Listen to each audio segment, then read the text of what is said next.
Hi, everyone, and welcome back to She Plays the Podcast. I'm super excited to be joined today by Niky Scott. She's previous sports industry management graduate student from Georgetown University and currently a customer success manager at Zoom. Her mission is to be dedicated and passionate about being a leader and resource for reimagining women working in sports. Welcome, Niky. Thanks, Ashley. I mean, that bio itself just fires me up. I love, and we've had conversations before, I love how passionate you are, and what you're bringing to the space of women's sports is so important, and I think something that's been missing. And so I'd love really for you to kind of intro just kind of what you do first, like what you do, how you got into it, why you think it's important. Sure. Yeah, no, first of all, thanks for having me. This is a first for me, so I'm excited. But yeah, like I've been passionate about sports since I was a kid, right? And I think like the first memory that I have really of understanding sports was watching, basketball live on TV. And to tell you, like, my dad, he's a huge NBA fan, but like really where I sort of like saw the opportunities for myself to get into sports was when I started watching like the WNBA. And so like, just to kind of give you an idea, at 6 years old, I'm already like watching WNBA, watching Tisha Pinachero, Rebecca Brunson. Like I was a huge Sacramento Monarchs fan. And so that's kind of really where it started for me in terms of being a fan and getting into sports and playing sports all throughout my childhood, high school, and college. And then after college, it was like, I want to get into the industry. It was like, how do I sort of get myself into the industry and, change the game for women's sports? Because I think like that really followed me all throughout in my life, was really like, I was an athlete, so I felt those sort of like inequalities of like, limited resources to programs. And even, it was like, how is that like a future for a girl or for even like, for women? And so, for me, it was like, okay, I'm going to go to school. I'm going to do sports as well. But I didn't really know exactly what, in terms of like a professional career, I wanted in sports. So I went to Georgetown, took up the grad program there. And it was just kind of like understanding that, I go into a classroom and no one's talking about women's sports, and it was sort of disheartening at first. And I wanted to quit. I was just like, well, this is not the program then for me. If they're not going to talk about women's sports, like how am I supposed to get into that field, right? Like how can I see it? Like even the professors that I was meeting, like a lot of them were men, and a lot of them were in the space of like, professionals in the NBA. They were executives there. They were executives in the MLB. So it was, for me, it was so hard to really see myself and where I could be in women's sports. But, I stuck around, and I had a professor that told me, it's like, why don't you be the expert? Why don't you do the research? Why don't you be that person to sort of like ask those tough questions about women's sports? And so for me, from then on, like I started doing that, and I made sure that all my projects, all my group works, all my presentations, all my papers were all about female athletes, women's sports. And that's really where like, the passion just became bigger and bigger. And I just wanted more out of that. After graduating, I was really interested in branding and marketing of women's sports. And I then attended this sports conference where there was a panel of about 3 or 4 women and one guy. And they were talking about branding and marketing in professional sports. But what I remember the most was, I was like, oh, I'm so interested to learn more about these women and what they're doing in the space, and how they're disrupting the space, right? And to my surprise, the only guy in the panel was the only one that talked about women's sports. Wow. So for me, it was like, wow, that's interesting. And I even asked a question about women's sports, and he answered it, and I was just like, I gotta meet this guy. I gotta know I need to work for him, basically. He was talking about his company really, reimagining the digital space and how athletes, teams, and properties can be marketed, valued through social media, basically. And I met him, we exchanged information, and I told him, I want to do what you're doing for women's sports, and do you guys do that? And he was just like, we want to get into that space, and if you're the person, you're the person, right? So it's just like, it was just, he saw how passionate I was about it, that he wanted to sort of embark on that journey as well. So here I am with Zoom, and he's been an absolute mentor to me. He's a president of our company, Amir Zanozi, and he's been such a just a support and constantly like, hey Niky, if you want to do this, go for it, do it. We have to somehow disrupt the industry in that. So for me, it's sort of women's sports has always been there since the beginning for me as a kid. I've seen, growing up, all the inequalities that I've faced as a person. And so just coming sort of full circle into a career of okay, now I'm in the sports tech industry too, right? And that's also another sort of space where there's not a lot of women. So it's just breaking those barriers. And I kind of want to continue. And so that's kind of how I got into it all. Awesome. And I'd love for you to share a little bit about what specifically you do, because I think, like you said, it's not really been a thing in women's sports. It's a huge part of the business side, right? That's going to drive the equality and drive better pay. Exactly. Yeah. So how the tale of women's sports is what comes first, the chicken or the egg, sort of analogy. And so my view of Zoom is that this is what they're doing with sports. It's you have all these digital assets, but how are you leveraging that in terms of business ROI, right? And that's really the gist of it. It's how is the NBA so damn rich, right? How is the MLB, NFL? And it's because they're leveraging all their resources. They're leveraging all their assets. And they're really moving along with the times in terms of the digital landscape of things, where everything now is on streaming, everything now is on, your phone, social. So it's understanding that, you want to be able to leverage those assets to gain that revenue that's missing. Mm-hmm. And I think with women's sports, it's we've always been missing that, okay, ticket sales and all that. Sure, it's getting people in the door, but where do these fans live, right? It's understanding where are these women's sports fans, and they're online. Yes, they probably are not I would say, I don't know. I've seen a lot of games where it's there's a good amount of fans. Yes, it's not comparable to the NBA and the NFL, but there's a good size there. And I think the issue with women's sports is really not understanding their fan base as a whole, because for example, with me, I'm watching the women's sports here in my market, with the Washington Spirit and the Washington Mystics. But understanding that the Washington Spirit and Washington Mystics, they have fans from, all over, the United States, and even international fans. So it's how do you tap into that market as well? And that's on social.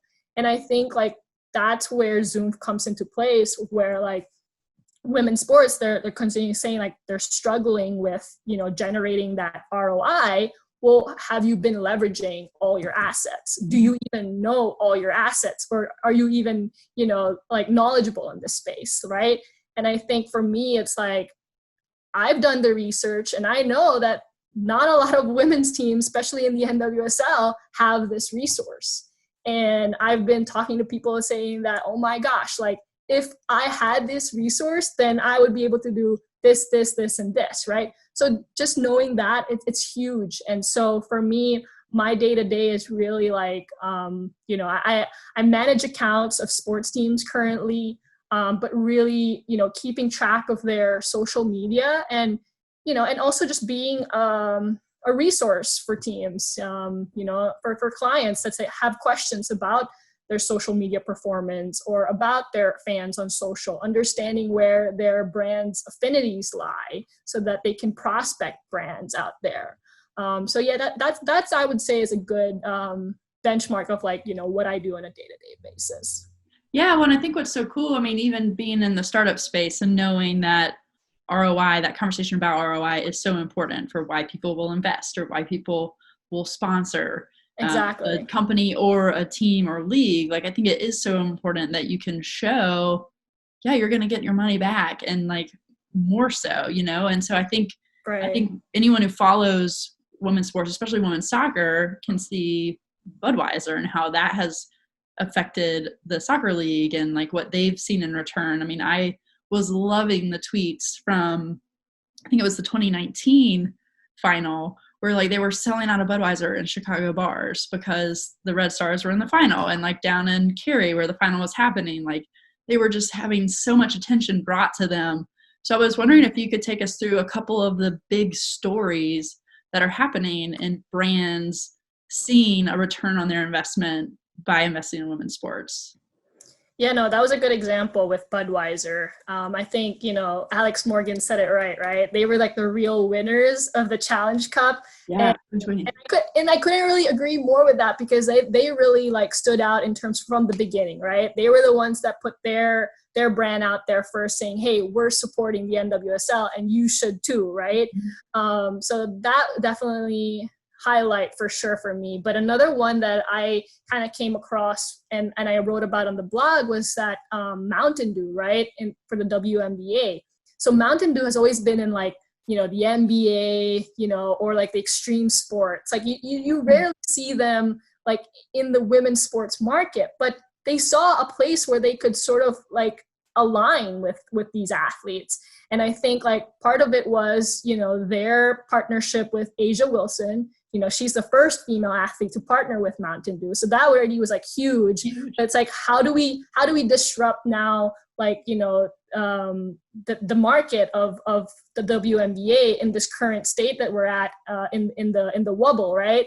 And so for me, like that story with the crossover salon, it was great. Like it on social, although like I personally thought that the WNBA could have done a little bit better in promoting or highlighting this partnership, but at the same time too, it's just like Mountain Dew, changed their sort of mission across their brand. They wanted to have this brand message out there that they wanted to fuel what is right, and that for them doing good never stops, right? And what better way than to insert yourself in the WNBA right now, who are like leaders in this sort of change that we're all sort of going through right now. They want to be leaders in activism. Well, what better way than to partner yourself with the league that is just so driven by like women who want to do good. Yeah. And so for me, like this story really stood out because, it just showed like they weren't just also supporting, the female athletes or the women basketball players. They were also supporting, the everyday people or the workers who are salon workers, right? Like they were creating jobs for them. So for me, like that was a win-win. And that was like a partnership that like just it aligned. Like they wanted to align with the WNBA, whose ultimate mission in the wobble was really to be a front runner towards, doing good and highlighting activism, right? And yeah, and I think another thing there is that, that the reaction from the players as well. I mean, it's like getting a haircut in this time is such a hard thing to do, and the fact that a brand comes in and says, "Hey, we'll support you," I mean, that's huge. And as a fan, it makes me want to support Mountain Dew, right? Because it's like, hey, you know what? Like, thank you. Like, I as a fan, I'm just like, thank you for taking care of our athletes, right? And so yeah, like that was one that really stood out to me, that I wanted to highlight. But yeah, like I really hope like brands see that value more and more. And it's not just an incredible story, but it's also, an incredible return on your ROI. Mm-hmm. It's seeing that, because the more the fans, buy into your brand, I mean, you're going to see that, right? And to think like Mountain Dew wasn't even like at the top of like brand affinities towards beverages with the WNBA fan base, right? So we did an analysis at Zoom, and Pepsi's number one, then you got Coca-Cola, and then you got Gatorade. Like Mountain Dew even fell like sixth in terms of like brand affinity with their audience, but with the WNBA audience. But, it was just recognizing that and saying, hey, where can we disrupt? Where can we make an impact where other brands aren't? And so like, I wouldn't be surprised, maybe in the next year or so, we see Mountain Dew maybe at the top, right where Pepsi is. So it's understanding that and looking for those opportunities, but also measuring that for not just a brand, but also like, the WNBA, and being able to say, hey, look, we can partner together, and this is what you're going to get out of that. Right. Well, and I think that the fan bases of women's leagues are just fiercely loyal. And part of it is that struggle of, we've been waiting for people to sponsor. We've been waiting for people to get behind these leagues financially. So when you step up and do, we're going to support you. I mean, I think there is that across the board, there is that loyalty and passion. Absolutely. Like even with, I can't remember which team and which player it was, but she like loves bundt cakes. And she tweeted something or put something on Instagram, and Nothing Bundt Cakes sent her cakes for, I think, the whole league. And it was just like, oh, this is genius. And just, I just think it's, when women have, 80% of purchasing power in the United States, or like they make 80% of the purchases, I just think, why aren't more brands into this? And maybe it's they haven't seen the reports like this. They haven't known, and just maybe they haven't had women at the top making decisions of, no, we really should invest in women. Exactly. I think it comes down to that 4% margin, right? Of like, media coverage. And so if no one's going to talk about this, no one's going to know, and brands are not going to know as well. Right. True. That's also like part of the issue. Yeah. No, I think it's so right. So it's just been really neat to see, even in this weird sports season that people are having, who's tuning in and who's really, because they're having unprecedented coverage. Stinks that it had to happen through a pandemic, but they're getting it. And so hopefully then these brands that are coming along are seeing it and will stick around, like, I mean, we got into a company in the women's sports industry because we think it's wise to invest in women. I mean, it's just, they're incredible athletes. We have some of the best leagues in the world. If we could all just open the door a little bit more for them, everyone. Absolutely. Absolutely. Could not agree more. Yeah. So is there a particular, this is totally off the top of my head, so it might be too much of a thinker for right now, quick fire, but is there a partnership that you think doesn't exist yet that would be really cool? Or is there anything in the space that you would hope to see in like the next year or two? Ooh, that's a good one. Okay, I have one, but I've sort of done the research and sort of like gonna take it back a little, and here's why, and I think this is gonna be valuable. So like in grad school, I was thinking like, why won't like the beauty industry invest in women's sports, right? Because it's like their products are all catered to women. I mean, and they're all about sort of like uplifting or like, stronger woman, all that. And like the beauty industry is $1 billion industry. So why not, right? Why not invest those dollars into women's sports? But then, kind of doing the research and all that, I found that it might not be aligned with women's sports, because that, if you try to look at the fan base of women's sports, it's not just women. True. It's men too. So you don't want to alienate that. You don't want to alienate that part of your audience, with brands. And so like, just recognizing that, I think is so important for women's sports, is that, yes, it's okay to partner with, female brands or, women driven brands, but it's also understanding that you also don't want to alienate that fan base of yours that are, you know, equally, if not, like I would say, you know, men are as passionate about women's sports, and we see that with women's soccer, right? So it's understanding that and making sure that those things align, because I think that's super important, and which is why, like, I kind of, you know, I was like, oh, that's interesting. Now I understand why. Now I understand why there are not a whole lot of, you know, beauty products or beauty brands that are partnering with women's sports. It's just like that won't align. And it's okay to align it with, like, you know, female athletes, because with female athletes, I mean, that's the brand that they work with, you know, that's them as a female, you know, player. But in terms of, like, you know, teams, I would be careful in that. And I would also, you know, especially with the league as well, is that you would definitely want to, you know, maximize, or I think, like, the word that I'm looking for here is really find that story that is very inclusive, very diverse. And I think that's really where you're going to find the, you know, that return on not just the investment, but the return on that partnership, and be able to continue that partnership, you know, forever, for however long.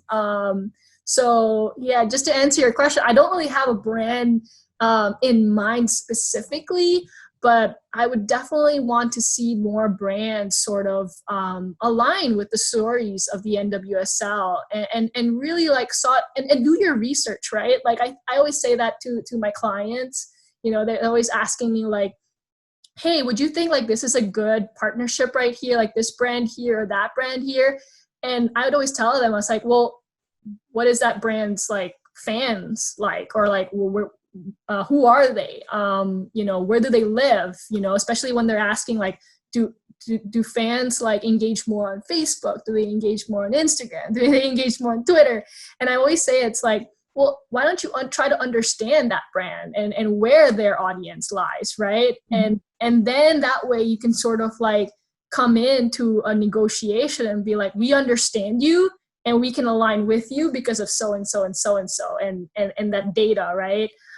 So that's where I'm at with clients and with brands partnering with women's sports. It's like, do your research, especially fans, because the fans are so passionate, and they're so communicative and engaged that, you know, if you say something wrong, that can hurt you already. So you definitely want to do your research, and you definitely want to make sure that you fit right. that alignment. Yeah, I know one of the partnerships that I really love is the NWHL and Dunkin' Donuts. Oh, okay. Like, they've got a really strong partnership, and they do some fun stuff, like, with the two combined, like, throughout the season and even in the off season. I mean, I love seeing all the players with, like, their coffee. And I mean, like, even with the NWSL, I mean, I know it was in your report, but, like, the coffee scenario that happened at the Challenge Cup was so interesting. Can you share a little bit about that?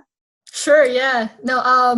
I love that. That for me, like, was just so organic, right? I was just following it on Twitter, and I was like, this is interesting. Like, I've never heard of anything like it in other sports, or even, like, with clients that I work with.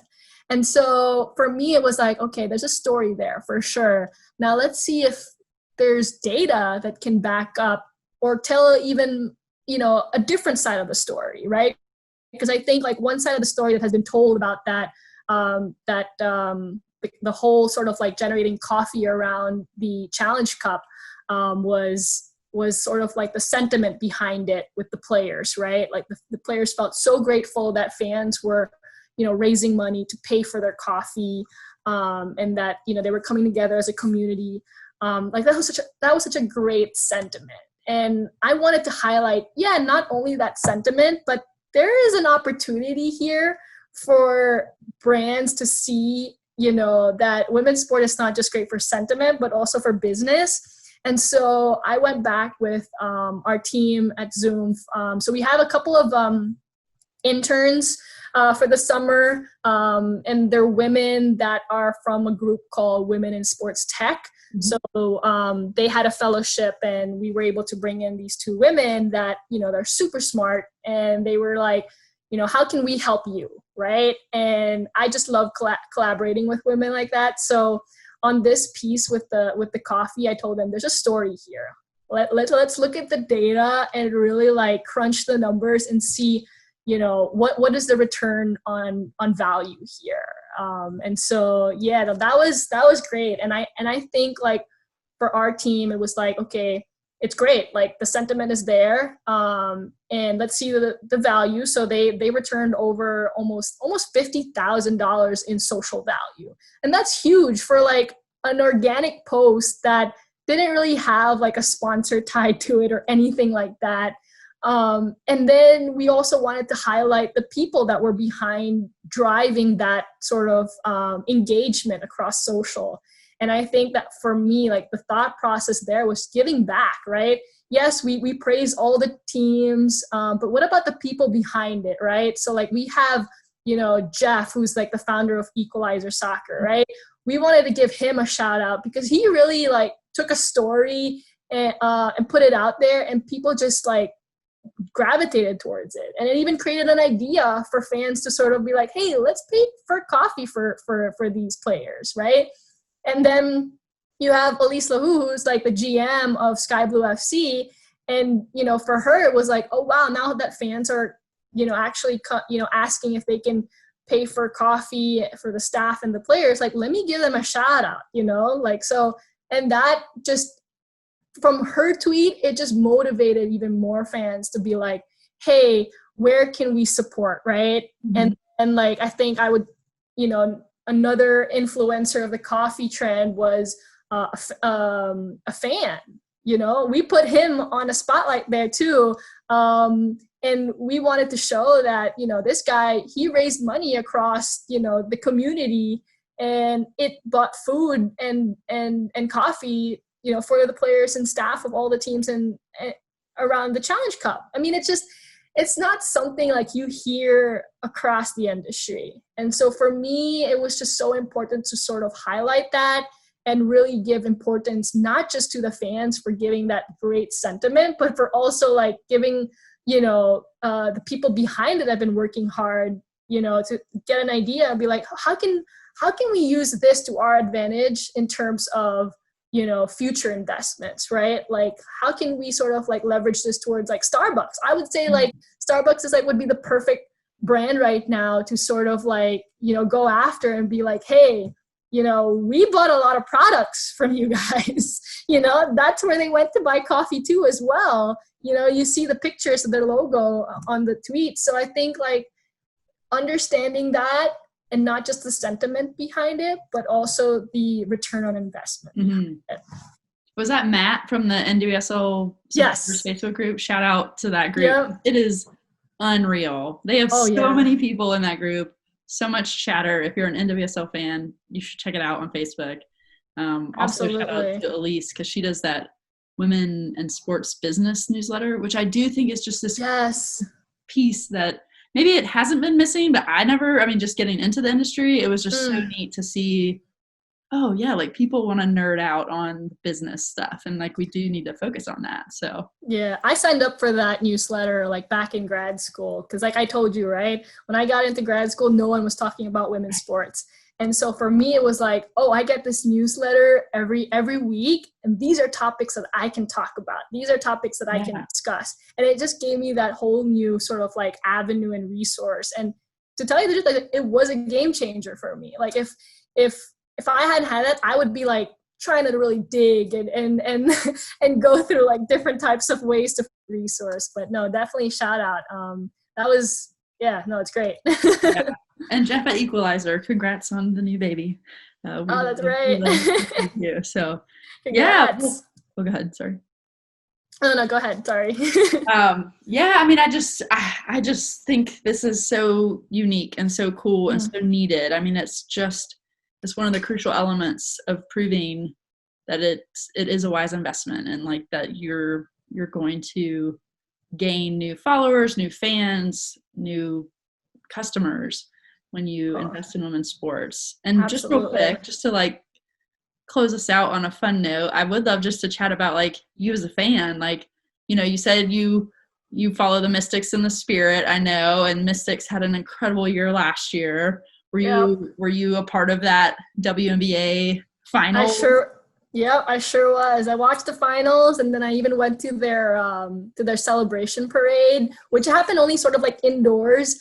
But and it's because we couldn't have the outdoors eventually, because you know how like the players have to go overseas Yeah. right away and Yeah. all that. That's true. But yeah, no, like oh, that was great to explore. I mean, I'm a women's sports fan all throughout. Like I don't really have like hard affinities, I would say, or hard ties to a specific team. Mhm. um, for me, it's really about appreciating, the product out there and enjoying it because, like, yes, I'm a Washington Spirit fan, but I've gone through other markets and watched other teams play as well. Like I've driven down to New Jersey to watch the Sky Blue team. I've driven down to North Carolina to watch, the Courage. For me, it's just like looking where the games are at. I mean, for me, it's like, and also watching the Washington Spirits in DC. Oh my God, when they hit the DC market, I think it took a fan experience to a whole different level. Mm. Like, yes, like they've been playing in Maryland a lot, but I think really where I saw like a potential for like a huge, women's soccer fan base, like it gave me a glimpse into like what Portland had in a sense. Cool. Right?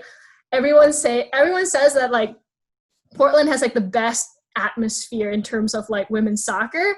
Like I think Washington Spirit came really close when they moved their games to DC, because that's where people were just like going crazy in terms of like the fan base. So yeah, no, that for me it's like just getting into those moments as a fan and appreciating where the product has been in the past and where it is now.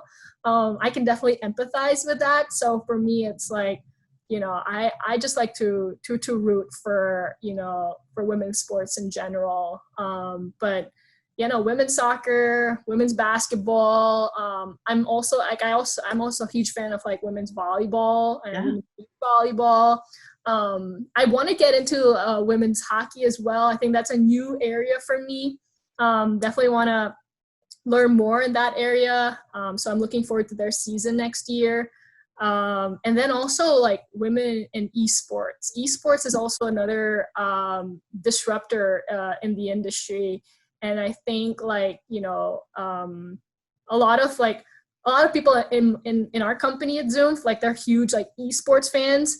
So like I'm really trying to learn as much as I can in that environment, and I want to learn more about like the women athletes in esports. I think that would be also pretty cool to look at as well. There's a great newsletter recently from Power Plays about that. I'm sure you've seen. Yes. It. Yeah. Everyone. Yeah. No, that's awesome. Yeah. Definitely. No, I think like right now, like with this whole COVID thing, like for me, it's been just doing a lot of researching, a lot of like reading articles across the web, and then also like on social, just sort of being a sponge and taking everything in. I'm not so active on social, but like I pay attention. Like I'm there, I'm reading, I'm looking, I'm analyzing, and it's so fun, and just being a fan right now, even with the times that we're dealing with, I think.